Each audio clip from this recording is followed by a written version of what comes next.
Dear Esther, the gulls do not land here anymore. I've noticed that this year they seem to shun the place. Maybe it's the depletion of the fishing stock driving them away.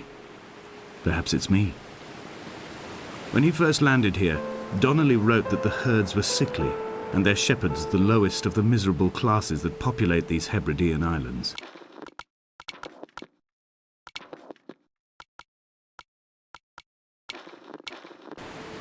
"300 years later, even they have departed.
Donnelly reported the legend of the hermit, a holy man who sought solitude in its most pure form.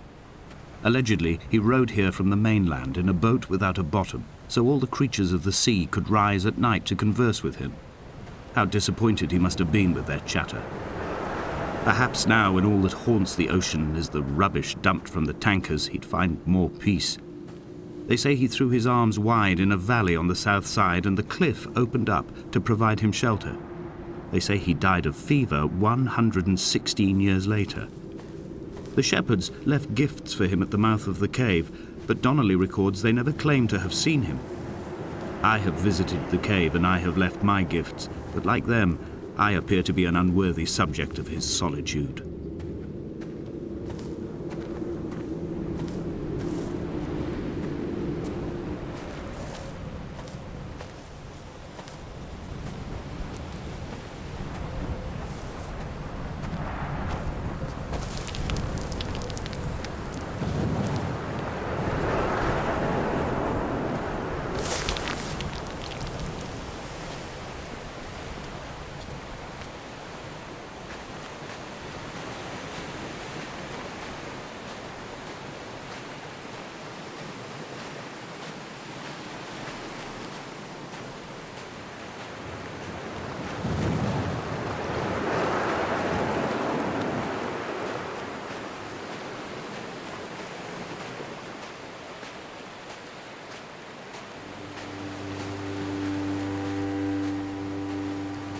When you were born, your mother told me, a hush fell over the delivery room.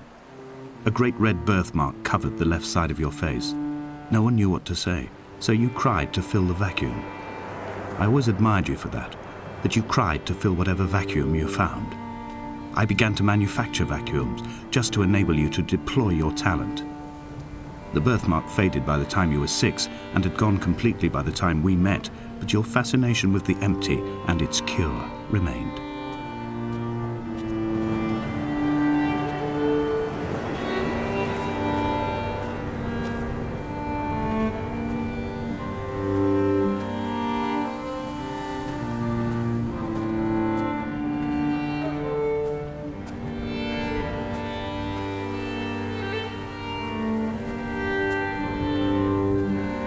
wonderful sight.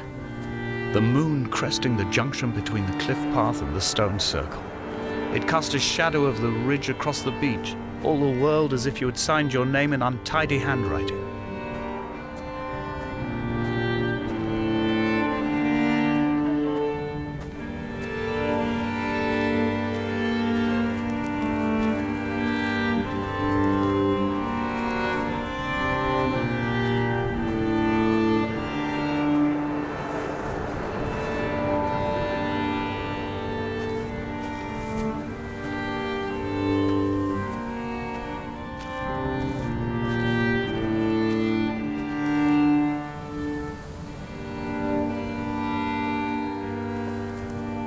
When someone had died or was dying, or was so ill they gave up what little hope they could sacrifice, they cut parallel lines into the cliff, exposing the white chalk beneath.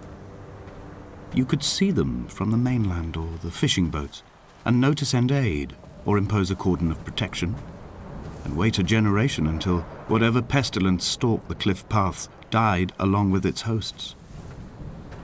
My lines are just for this, to keep any would-be rescuers at bay. The infection is not simply of the flesh.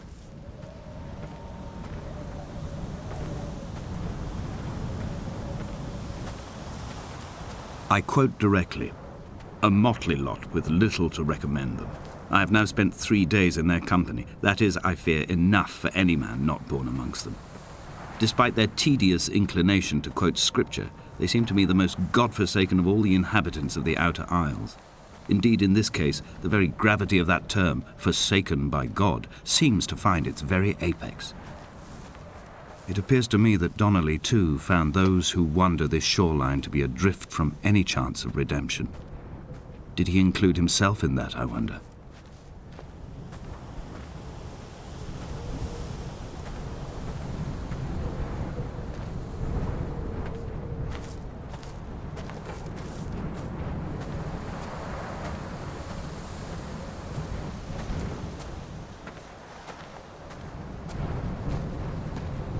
Dear Esther, I met Paul. I made my own little pilgrimage. My Damascus, a small semi-detached on the outskirts of Wolverhampton. We drank coffee in his kitchen and tried to connect to one another. Although he knew I hadn't come in search of an apology, reason or retribution, he still spiraled in panic, thrown high and lucid by his own dented bonnet. Responsibility had made him old. Like us, he'd already passed beyond any conceivable boundary of life. This hermit, this seer, this distant historian of bones and old bread, where did he vanish to? Why, asked the farmers. Why, asked Jacobson. Why bother with your visions at all, if you're just to throw your arms up at the cliff and let it close in behind you and seal you into the belly of the island, a museum shut to all but the most devoted?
The vegetation here has fossilized from the roots up. To think they once grazed animals here, the remnants of occupation being evidence to that. It is all sick to death. The water is too polluted for the fish, the sky is too thin for the birds, and the soil is cut with the bones of hermits and shepherds. I've heard it said that human ashes make great fertilizer, that we could sow a forest from all that is left of your hips and ribcage, with enough left over to thicken the air and repopulate the bay.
Dear Esther, I have now driven the stretch of the M5 between Exeter and Bristol over 21 times.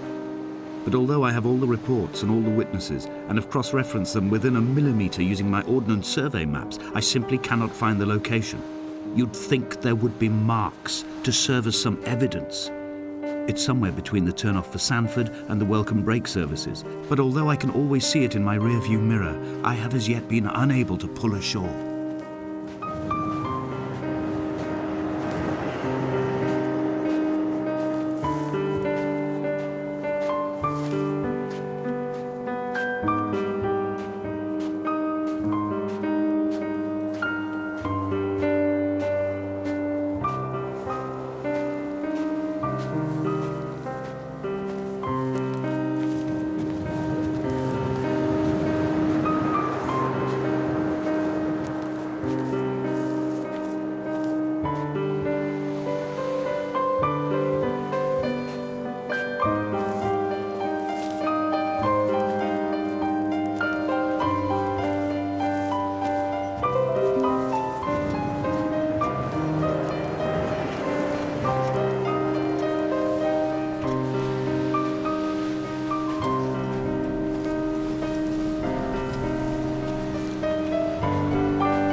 There must be a hole in the bottom of the boat.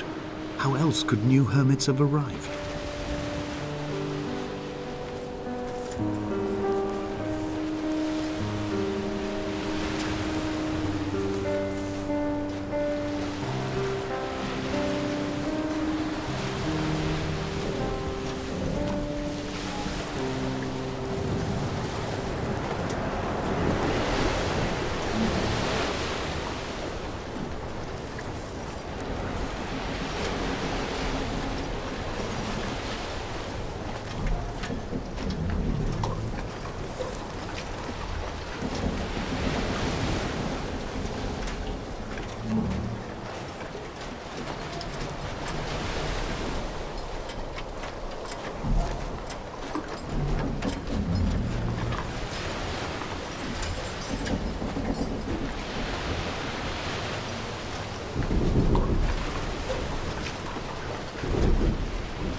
It's only at night that this place makes any sluggish effort at life.